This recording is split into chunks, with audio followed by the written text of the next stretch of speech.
শিগগির চলো, মায়ের শরীরটা খুব খারাপ হয়ে গেছে, মা কথা বলছে না ভাই। কি বলছিস সুফিয়া? মায়ের কি হয়েছে? চল এখনই দেখি।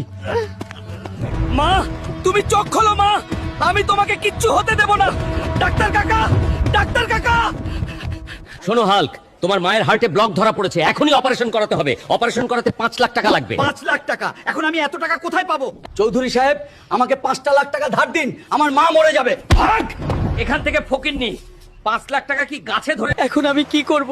টাকা না পেলে ডাক্তার অপারেশন করবে না, চোখের সামনে কি মাকে মরতে দেখবো না? আমি এটা হতে দিতে পারি না। রহিম, তোর কাছে কিছু টাকা হবে রে, মাকে বাঁচাতে হবে। হাল্ক ভাই, আমার দোকান তো ঋণে ডুবে আছে, আমার কাছে 5 লাখ টাকা থাকলে আমি তোকেই দিতাম রে ভাই, আমাকে মাফ কর। সুখবর, সুখবর, গ্রামের মাঠে আজ মরণপণ লড়াই। যে বীর যোদ্ধা কাল্লু দৈত্যকে কুস্তিতে হারাতে পারবে, নগদ 5 লাখ টাকা। এই কাল্লু দৈত্যকে হারানোর ক্ষমতা কারো নেই। কেউ কি আছো নিজের হাড়গোড় ভাঙতে চাও? আজকের খেলা জীবন মরণের খেলা, শুরু হোক। ফাইট!